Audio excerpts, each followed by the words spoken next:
uma boa noite oficial para o início da nossa aula, que tem o tema A Oração Dominical. Nós estamos acostumados a reconhecer essa oração pelo nome Pai Nosso. São as duas primeiras palavras da oração, Pai Nosso. E como essa oração foi ensinada por Jesus aos seus discípulos, ela também é conhecida como a oração do Senhor Jesus. E como em latim o Senhor é Dominus, então daí veio oração dominical, oração do Senhor. Então quer se diga Pai Nosso, ou se diga oração do Senhor, ou oração dominical, é a mesma prece que foi ensinada por Jesus aos seus discípulos. Allan Kardec, no Evangelho segundo o Espiritismo, depois de falar sobre a oração, que foi a nossa aula anterior, não é? Ele em seguida fala sobre a oração dominical. Ele faz um estudo belíssimo. Nós aqui sintetizamos, pegamos apenas algumas ideias, mas vocês leiam lá em O Evangelho segundo o Espiritismo, que vai valer a pena. Ele diz, Allan Kardec, que essa oração, ela oferece um resumo de todos os deveres do homem para com Deus, consigo mesmo e com o próximo. E que, além disso, ela é uma profissão de fé, é um testemunho, não é? Que a pessoa dá. E ainda contém o pedido das coisas necessárias à existência. E contém também o princípio da caridade. É uma beleza, não é? A estrutura do Pai Nosso, diz Allan Kardec, é feita por uma invocação seguida de 6 petições. Então vamos lá ver a invocação. É quando se chama, não é? Quando se dirige a pessoa.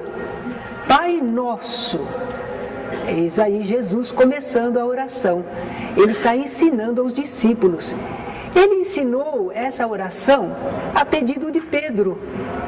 Pedro disse, Senhor, ensina-nos a orar, como também os discípulos de João aprenderam com ele as orações. Então Jesus ensinou essa oração e começou singelamente, Pai Nosso.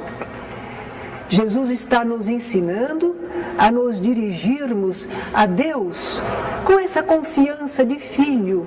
É essa a nossa relação com Deus. Somos filhos e naturalmente o Pai ama seus filhos, não é? Confiança nesse Pai amoroso. Deus realmente é um Pai amoroso, porque Ele vela com previdência e solicitude por toda a sua criação. Nós sabemos disso, não é? Não podemos duvidar. No meio das nossas dores, problemas, tristezas, injustiças, nunca duvidemos do amor de Deus. Quando estivermos passando por esses problemas, nós podemos dizer, não sei por que isto aconteceu, por que as pessoas agem assim. Nós estamos querendo entender, e à luz da doutrina espírita, isso vai ser mais fácil.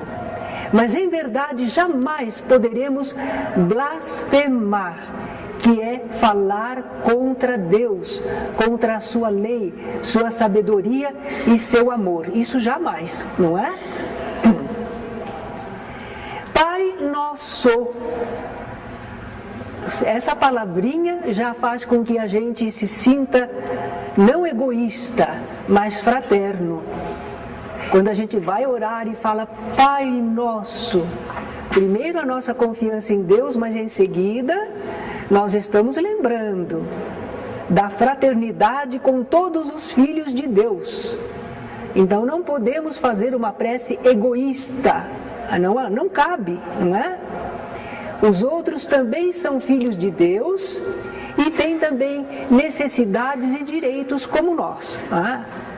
Pai Nosso que estás no céu. Bom, a gente sabe que não existe um céu, não é lá acima. O universo, a Terra é redonda, está solta no espaço. Onde será o céu? Não é? Para os japoneses eles vão dizer que é lá embaixo, porque eles estão lá embaixo, para eles o céu ainda é mais profundo, né? E nós achamos que o céu é aqui em cima. Não, não é uma situação geográfica. Esse Deus que está no céu é no campo espiritual. São as forças, as energias espirituais. Quando nós oramos a Deus, nós transcendemos a vida material, nós pensamos no que é espiritual, não é? Então, nesse plano espiritual, o que está acontecendo? Pensamentos, irradiações, energias. E quando nós elevamos o pensamento buscando a Deus, nós entramos em contato com essas correntes, não é? É a nossa sintonia mental e também do sentimento. Então, se nós fizermos isso, se quando orarmos nós dissermos Pai nosso que estás no céu, nós vamos sentir isso, nós já nos endereçamos. Nós já estabelecemos uma sintonia, nós já deixamos muita coisa para cá. A esse propósito, muitas vezes as pessoas dizem assim: vamos esquecer todos os nossos problemas e vamos fazer a nossa prece. É um hábito no movimento espírita, não é? Só que certa vez um jovem veio se queixar para mim. Ele disse: olha, eu entro na casa espírita, eu estou desejoso do bem, eu estou bem disposto, estou confiante, mas quando vocês dizem, vamos esquecer os nossos problemas, eu lembro que tenho problemas. Então não falem assim.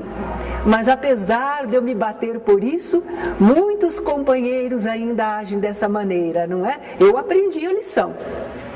Eu começo de maneira diferente, não é? Vamos pensar no bem, que momento feliz nós estarmos aqui reunidos para atividades espirituais, mas eu não falo dos problemas, das dificuldades, das preocupações, não é? Jesus também não falou, não é? Ele começou, Pai nosso que estás no céu, santificado seja o teu nome. Agora começam as petições. Nós estamos pedindo coisas, não é? Santificado seja o teu nome. Quem é que vai santificar o nome de Deus? A propósito, algumas pessoas falam santificado. Acho que elas lembram de santo, né? Que seja santo, santificado. Não, é santificado seja o teu nome. Quem vai santificar o nome de Deus? Porque dá a impressão que a gente está pedindo a Deus que os outros santifiquem o nome dele, né? Não, quem vai santificar o nome de Deus somos nós, não é? Nós estamos nesse propósito, querendo, não é? Santificar o nome de Deus. Como é que a gente pode santificar o nome de Deus? Ele já é santo em si. Mas é o respeito, não tomar o seu santo nome em vão, não é? É quando nós então, e na nossa conduta, no nosso proceder, nós santificamos o nome de Deus. O nome, não, a ideia de Deus, toda ela é santa, não é? Não é só não usar o nome de Deus em vão. Mas e a ideia de Deus? O que é que você faz? Que ideia você está fazendo de Deus? Como é que você fala sobre Deus? Então, eis aí.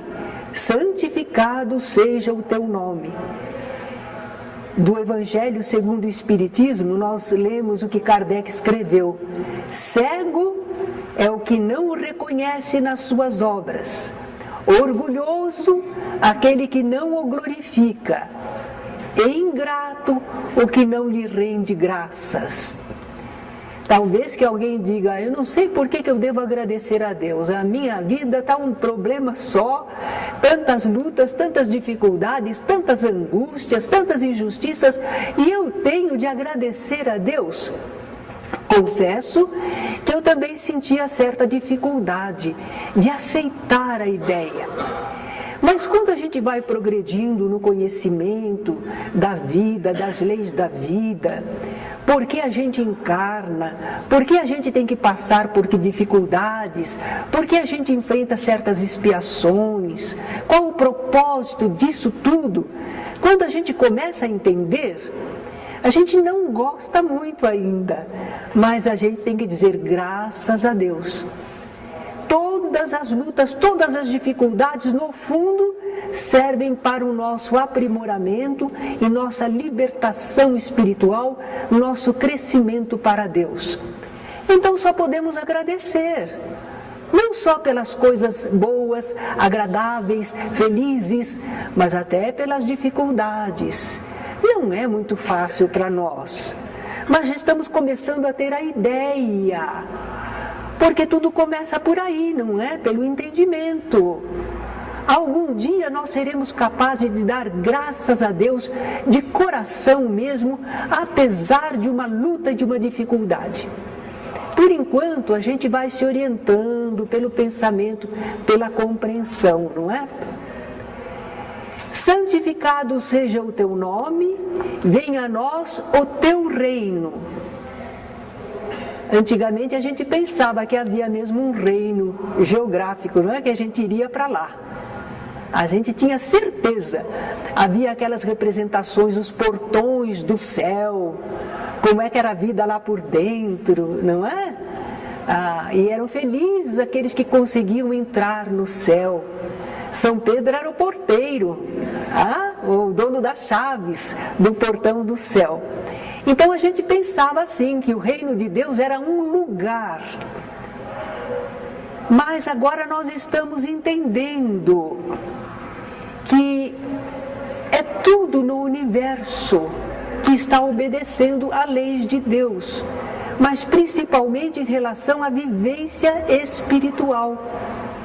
O reino de Deus é o universo, é tudo que Ele criou, Ele reina nesse universo. O seu poder se faz, a sua lei se faz. E tudo que Deus estabeleceu nesse seu reino é bom. Especialmente, então, se a gente pensar no campo espiritual, é perfeito, é justo, não é? Esse reino de Deus, que é a ordem, é a justiça, é o amor, é o progresso, isso é o reino de Deus. São as leis desse reino, né? Ele vai se instalar na terra, vai. É programa divino. A lei de Deus vai se cumprir. Não resta dúvida. É claro que existe o concurso do tempo, mas vai se cumprir. Quando a humanidade entender e cumprir as suas leis aqui na Terra, porque em outros mundos melhores os espíritos já compreendem e já cumprem as leis de Deus. Lá já vige o reino de Deus. Nós aqui ainda estamos pedindo, venha a nós o teu reino, porque ainda não instauramos, não é? Nós é que vamos instaurar de acordo com as leis de Deus. Mas o que nós queremos é rogar a Deus que esse reino, esse bem, essa paz, essa concórdia, esse amor, que venha mais depressa. Nós estamos rogando a Deus que venha o teu reino. Mas o que adianta a gente falar com a boca, venha o teu reino, e a gente não quer cumprir as leis de Deus, né? A gente rejeita. Com a boca a gente fala, venha o teu reino. E o reino de Deus para se fazer aqui depende de que nós concordemos, façamos, e a gente não quer. Venha o teu reino quer dizer assim, num passe de mágica, que fique tudo bem. Isso não vai acontecer. Vai acontecer quando nós vivermos essas leis, né? Entendermos e cumprirmos. Mas nós estamos evoluindo, a evolução é um fato. Então Kardec coloca nestas palavras, digna-te, Senhor, de apressar-lhe o advento, outorgando aos homens a luz necessária que os conduza ao caminho da verdade. E a outra petição? Quantas que Kardec disse que são? 6 petições, não é? Então vamos mais uma. Seja feita a tua vontade, assim na terra como no céu. nós estamos aí nos dispondo à concordância com as leis divinas. Nós as achamos justas, perfeitas e estamos desejosos de que essa vontade divina expressa nas suas leis, que ela aconteça aqui neste nosso planeta, mas também no plano espiritual, em toda parte, não é? Muito bem, se nós entendermos isso, se nós soubermos que sem Deus nós nada podemos, aí nós começaremos a observar as leis divinas e nos submeteremos ao que Ele determina. Eu sempre comento que certa vez um jovem me indagou, mas como? Deus manda e eu tenho que obedecer? Ele é arbitrário assim? Ainda bem que existe um poder, que existe uma ordem no universo. Já imaginaram? Se estivesse no caos ou a gente dependesse das pessoas? Não, ainda bem. Há uma lei, há uma ordem, há um poder superior, não é? E nós temos sim que atender, porque isso é o melhor para todos. Não tem como. O bem que nós desejarmos, se a gente disser o melhor é que eu quero para mim e para todos, isso é a lei divina.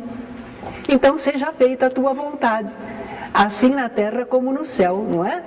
Temos que estar dispostos a aceitar e cumprir a vontade do Criador. A outra petição, olha agora, vai dizer respeito às nossas necessidades também. O pão nosso, não é o meu pão, hein? E a gente brinca um pouquinho e diz também, olha, não é pão com manteiga não, hein? Não é o supérfluo, é o indispensável, o alimento. O pão é sinônimo do alimento, né? O pão nosso, todas as criaturas precisam. Então, quando a gente está orando ao Pai, a gente não está no egoísmo, eu. Ah? Por isso é Pai, o pão nosso também, de cada dia. Será que a gente vai estar vivo amanhã?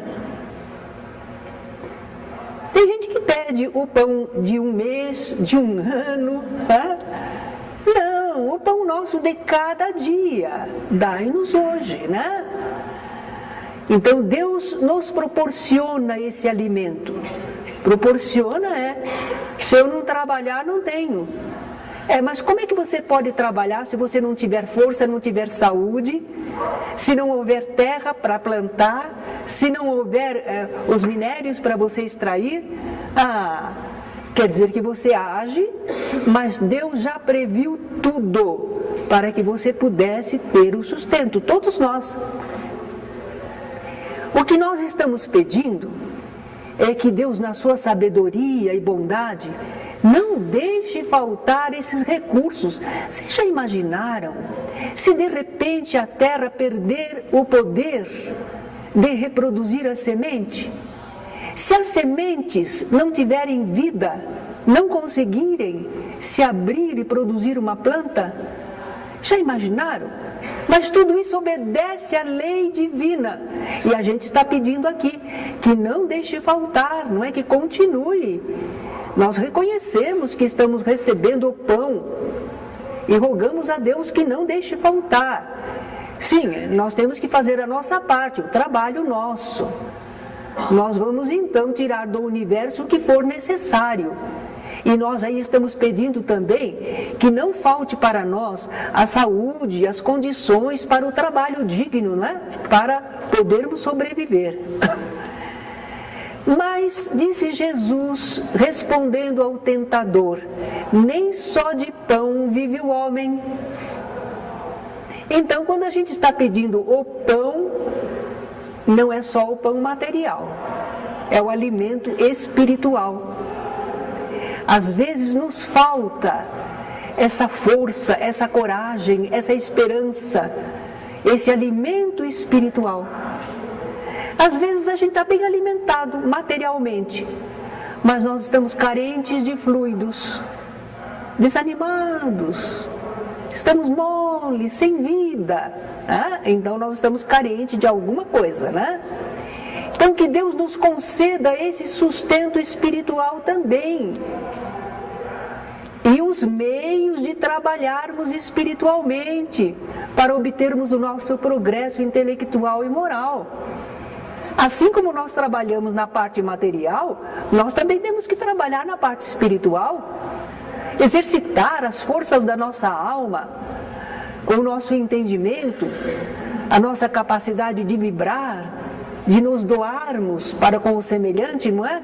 Então esses também são trabalhos que nos permitem angariarmos o sustento espiritual com dignidade. A outra petição: perdoa as nossas dívidas.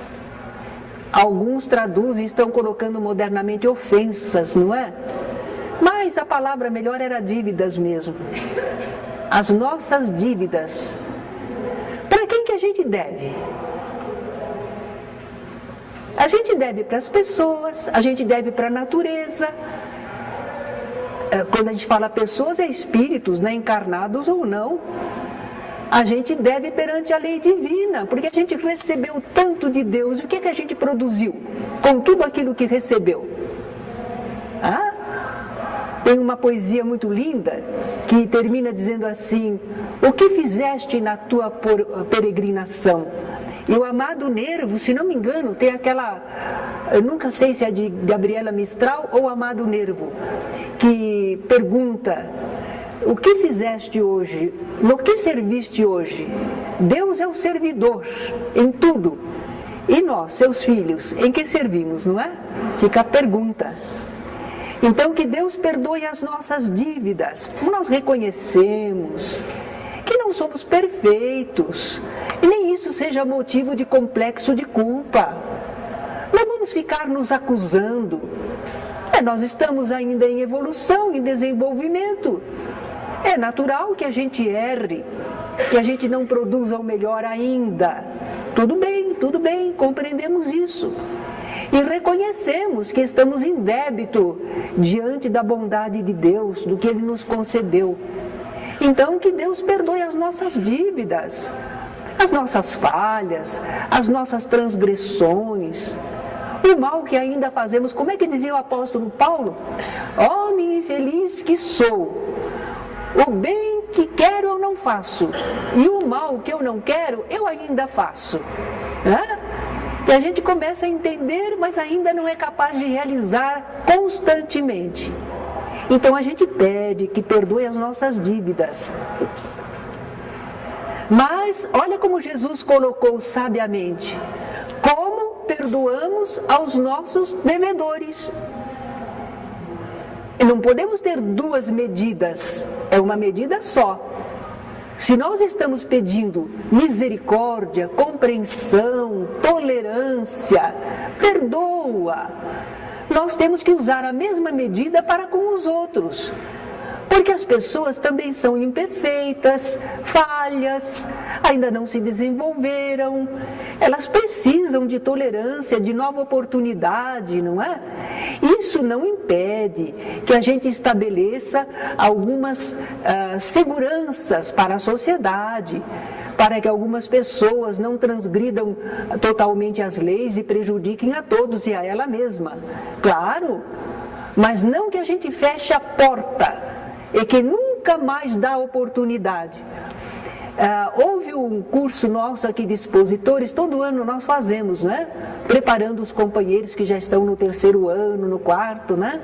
Eles então vêm aprender a fazer exposição em público.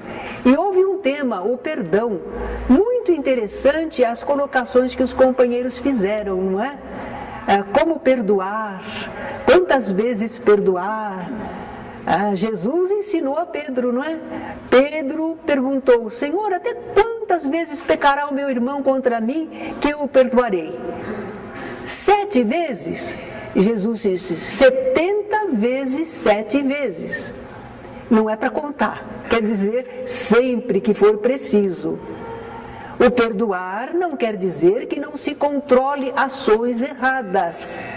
mas que não se feche a porta às criaturas. Nós temos que aprender muita coisa no campo espiritual, no relacionamento humano. Nós ainda estamos aprendendo.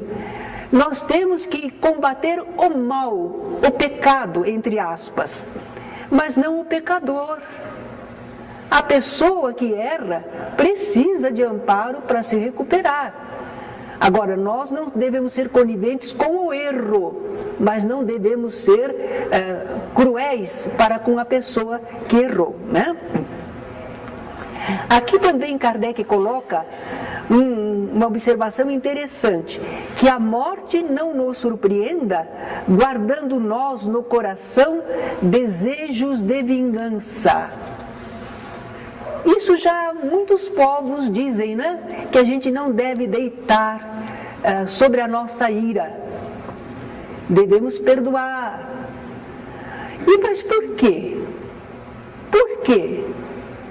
O que será que acontece quando a gente vai dormir, mas vai dormir com aquele sentimento de rancor, o desejo de vingança? O que acontece? Qual é o problema? A gente vai dormir. Amanhã é outro dia. O corpo dorme, mas o espírito não. E o que o espírito está sentindo, com quem ele está sintonizando, que campo ele está abrindo para espíritos adversários, maldosos. Então, o corpo dorme e ele está remoendo aqueles sentimentos. Estabelece sintonia com espíritos também rancorosos. Onde é que ele vai? Como é que ele vai acordar no dia seguinte? E se de repente ele morre durante a noite? Em que companhia ele ficou? É melhor não dormir com a raiva, né? É melhor limpar o coração, deixa para lá, Deus é que sabe, não é? Não nos deixes cair em tentação. O pessoal fala isso com muita convicção, com muito fervor. Não nos deixes cair em tentação. A gente tem medo da tentação, não é isso? Tentação leva a gente para o mau caminho, compromete a gente espiritualmente. Antigamente a gente achava que a gente ia para o reino do diabo. Tentação, que coisa horrível que é. A gente tem medo dela. A gente tem medo, E por que a gente cai em tentação? Porque a tentação é bonitinha.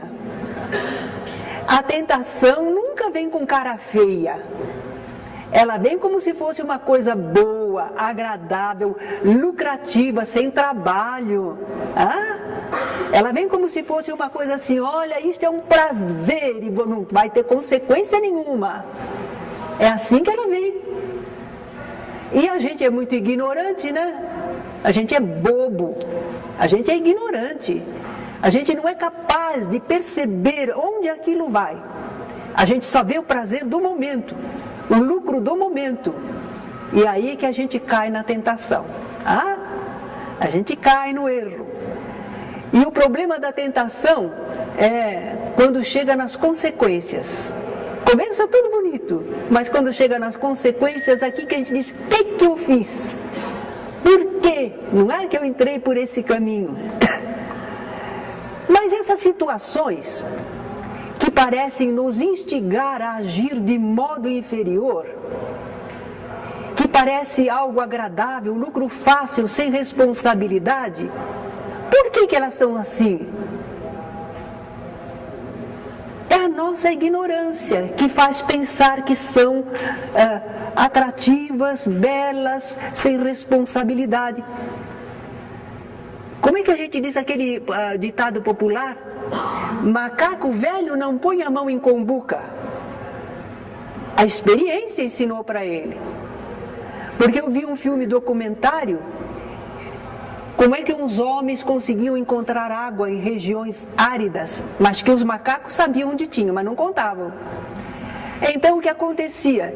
Eles puseram umas guloseimas dentro de uma cabaça, de uma combuca, e o macaco foi lá e pôs a mãozona e pegou. Só que quando ele fechou a mão, não passa na boca, não sai. E ele não quer largar o que ele pegou. E ao mesmo tempo ele não consegue tirar. E lá fica ele, não é? Nós vemos aí uma situação em que a pessoa cai numa situação atraída por algo, certo? Ah? Mas ela age de tal maneira que ela se fecha na situação. Mas essa era uma situação do macaco, mas também, sabe o que eles faziam? Eles punham bastante sal, e o macaco gostava do sal, lá não tem? Então ele comia bastante sal e dava sede. Só que o homem tinha prendido ele, soltava só de manhã, ele ia louco atrás da água, e o homem atrás dele, e achava a água, não é? Então nós às vezes somos usados por pessoas ou espíritos desencarnados que mexem com as nossas tendências, o nosso modo de ser. Eles não conseguiriam nos tentar se aquilo não fizesse parte do que nós gostamos. Eu conto sempre uma historinha que é da Meimei, se não me engano. O professor que queria explicar o que era a tentação, ele levou os alunos dele para o pátio. Lá no pátio, na cavalariça, havia um cavalo, e o professor pôs uns obstáculos no caminho do cavalo e acenou com uma espiga de milho cru. Ele tinha oferecido para os alunos: quem quer comer esta espiga de milho cru? Ó, professor, milho cru não quero não, né? Mas ele acenou para o cavalo veio pulando os obstáculos para abocanhar o petisco, não é? Então, quer dizer, atraía o paladar do cavalo, não atraía o paladar dos alunos. Então, só lobo cai em armadilha para lobo, não é? E nós temos que estar vigilantes, porque o problema não está fora de nós, está dentro de nós. O que está me atraindo? Por quê? É bom, não é? Qual a consequência? Ai, haja aprendizado na vida, né? Nós estamos aprendendo. Às vezes aprendemos na dificuldade, na consequência terrível. Então as tentações são fruto da nossa ignorância espiritual. E é por isso que elas continuam surgindo no nosso caminho. Quanto mais eu rezo, mais assombração aparece. Não é o que o povo fala? É. A gente fica: não nos deixes cair em tentação. Mas o problema está aqui, não é? Então, por que a gente pede dessa maneira? Por que Deus deixa? Bom, Deus deixa porque as situações que acontecem testam a nós, nos provocam, fazem com que a gente chegue a conhecer o que a gente sente, se é bom ou se não é. São provas. As tentações são provas. Melhor que a gente saiba antes e não caia quando em tentação. Nós não adianta pedir que não venham as tentações, elas vêm. Elas fazem parte da vida, não é? Não adianta dizer: Senhor, que não apareça nenhuma tentação, elas vão aparecer. Então Jesus disse muito bem: não nos deixes cair. A gente não está orando para que não haja tentações, elas fazem parte da vida que nos dá o progresso, não é?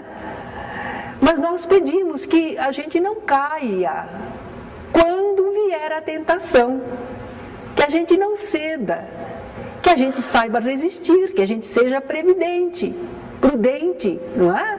É isso que nós rogamos a Deus.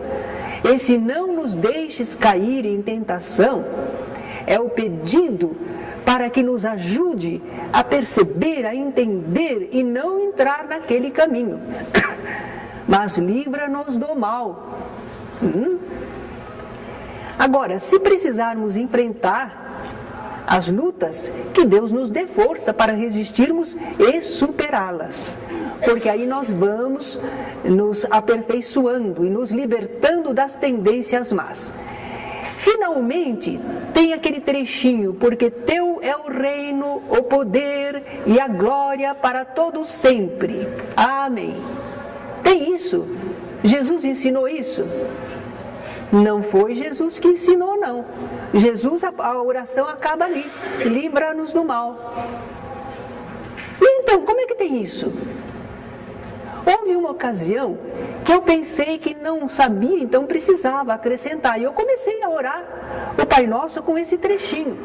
Até que eu vim a saber, isso não é das passagens evangélicas. É uma influência da liturgia católica. Acrescentaram isso. Seria como se nós disséssemos: ah, Senhor, teu é o poder e a glória, mas não é da oração. Não faz parte da oração Pai Nosso, não é? Então é melhor não dizer isso quando se fala o Pai Nosso, tá bom? Pai Nosso foi criado. Jesus, o Senhor, Ele que ensinou para Pedro, a pedido de Pedro. Lembra que nós falamos? No comecinho da palestra, da aula, nós falamos. Bem, então a oração do Senhor, a oração dominical, nós a fazemos com muito respeito. Mas veja, se eu já fiz uma oração, não foi o Pai Nosso, mas eu orei do coração, eu falei com Deus, eu emiti o pensamento, ou oralmente ou no pensamento, eu orei. Então, depois que eu fiz isso, aí eu preciso falar o Pai Nosso que está no céu, santificado. Não precisa. Não precisa, você já orou. Ou você faz o Pai Nosso, ou você faz outra oração. Aí se eu fizer, mal não há, mas é desnecessário, certo? Porque algumas pessoas pensam que elas fazem uma oração e depois tem que fechar com o Pai Nosso. Não precisa fecho nenhum. Ah? Bem, nós agora também vamos comentar com vocês que as pessoas nem sempre conjugam bem os verbos, não é? Então, nós temos aí duas formas de conjugar os verbos na oração Pai Nosso. Se nós escolhermos a segunda pessoa do singular, é o tu. Então, vamos ver como é que fica? Porque se a gente fala ora tu, ora vós, é desagradável, não é? É uma oração tão linda, uma oração que a gente respeita. O que custa a gente aprender a fazer com o tu ou com o vós? Vamos devagarinho, meu bem. Se mostra tudo, eles estão já lá adiante. Você mostrou ouro para o bandido. Isso, vamos lá. Pai Nosso, que estás, tu estás. Certo? Pai Nosso que estás no céu, santificado seja o teu nome. Eu estou usando tu. Venha a nós o teu reino. Seja feita a tua vontade, assim na terra como no céu. O pão nosso de cada dia, dá-nos hoje. Dá tu. Dá-nos hoje. Perdoa tu. Perdoa as nossas dívidas, assim como perdoamos aos nossos devedores. Não nos deixes, que tu não nos deixes, cair em tentação, mas livra-nos do mal, livra-nos tu do mal. Escolham essa, decorem, se quiserem falar em tu. Mas pode ser que vocês prefiram o vós. Então vamos ver como é que fica se for para conjugar na segunda pessoa do plural.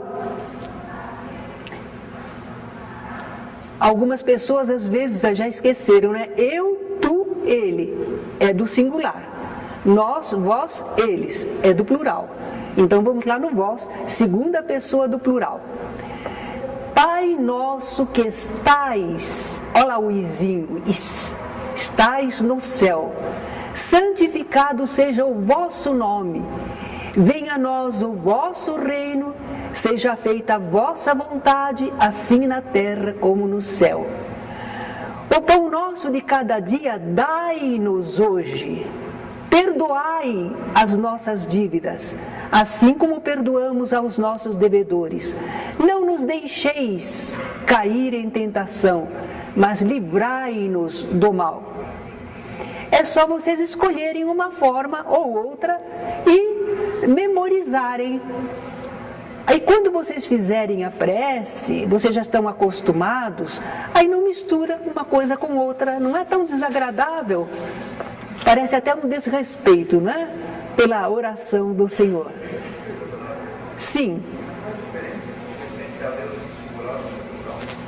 Não, é um tratamento que nós escolhemos, não é? Se alguém quiser falar até como se fosse você, o Senhor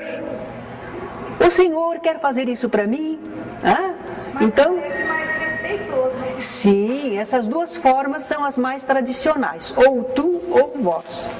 As duas são válidas. Mas tu parece um pouco de falta de respeito, assim? Não, porque antigamente para certos povos o tu era justamente quando havia respeito, uma intimidade, uma busca, aí se usava o tu. No Brasil, no português que nós usamos, o tu é perfeito. Há alguns sulistas que falam, também nos cariocas, né? Tu vais, não é? Principalmente onde houve influência da colonização portuguesa. Eu fui criada em Santos, embora nasci em Cravinhos, fui criada em Santos. E quando eu fui para Ribeirão Preto outra vez, já meninota, o pessoal lá achava graça. Eu e meus irmãos falávamos 1, 2, 3. Eles eram muito misturados com italianos, não é? Eles iam nós vai, nós quer, nós foi, né? E agora chegava alguém e falava 1, 2, 3. Parecia pedante, mas não era. Não é? Era o costume, a língua, né? Se conjugava perfeitamente. Então, é um retoquezinho que não é doutrinário. Vocês repararam, isso não é princípio doutrinário do Espiritismo. Mas é uma prática que a gente faz. A gente costuma fazer a oração Pai Nosso, então vamos fazê-la direitinho. Agora estamos abertos a perguntas, hoje deu tempo. Sim. Eu até concordo com a senhora quando a senhora disse que a gente tem que trabalhar, pode ter a gente. Mas, frente a isso, como é que a senhora vê a famosa frase, ai os lírios do campo? Mas é outra coisa, outro enfoque, muito bem lembrado. A respeito disso eu tenho até uma palestra inteira para poder explicar, mas vamos resumir. Olhai os lírios do campo, porque Jesus está querendo acalmar as pessoas que estão aflitas pela sobrevivência. Muitas vezes a pessoa deixa de cumprir as leis de Deus para resolver os problemas materiais imediatos, não é? Então, Jesus, muito amoroso, está querendo fazer a pessoa entender que ela não está à mercê, que Deus sabe o que ela precisa, não é? Então, ele usa essa expressão, olhai os lírios do campo. Eles não tecem nem fiam. E, entretanto, eu vos asseguro que nem Salomão, que foi o rei, né, dos judeus lá, nem Salomão em toda a sua glória se vestiu como um deles. Porque realmente a pétala do lírio, às vezes o colorido dela, pode ser frágil, mas é uma beleza extraordinária, não é? E é feita por Deus para o lírio. E aí a gente diz assim, tá vendo? Olhai os lírios do campo, não precisa fazer nada. Não precisa. O que o lírio faz para ele abrir em flor? Ele tem que pôr as raízes na terra, sugar, trabalhar, levar pelo lenho para poder oferecer aquilo. Deus previu, mas ele trabalha. Jesus diz assim, olhai as aves do céu. Elas não juntam em celeiros, não plantam, não juntam em celeiros. E, entretanto, vosso Pai os alimenta. A vizinha não planta, mas ela sai procurando, ela voa, ela esforça, ela faz a parte dela. O que ela sabe e o que ela pode, ela faz. Existe na natureza, mas ela é que vai buscar. E se tiver um frutinho, ela tem que trabalhar com o frutinho. Eu achei tanta graça o tucano, não é, com aquele bico enorme, mas ele só pode comer o frutinho na beiradinha, na pontinha, que ele consegue, né, trabalhar com o fruto. Então a gente vê que todos os seres trabalham para ter a sua sobrevivência, mas não foram eles que criaram os elementos dos quais eles vão viver. Deus alimenta, Deus veste, nós recebemos a pele. Já pensou a nossa pele? Que coisa admirável que ela é? Reveste o nosso organismo inteiro, ela permite a oscilação da temperatura. Se a gente machuca um pouco, ela se recompõe. É admirável, Deus já nos vestiu. Então, nós temos que cuidar daquilo que Deus nos oferece. Temos que ter esse trabalho, não é? É para não termos aflição pela sobrevivência. Agora, talvez que alguém diga, mas teve gente que morreu de fome. Verdade, verdade. Isso demonstra a desorganização da vida social no nosso planeta. Não é a lei divina. São os homens, os seres humanos, não é? Que não respeitam, que não partilham, que não compreendem, não se amam. Não é da lei divina que alguém morra de fome. Não é. Mesmo no deserto, existem aquela cadeia alimentar, mesmo no deserto ela ainda existe. Tanto que os beduínos sabem, né, sobreviver, como encontrar água e uma série de coisas mais. Então, em toda parte, Deus enseja a vida, dependendo apenas do ser usar a sua inteligência e a sua capacidade de ação.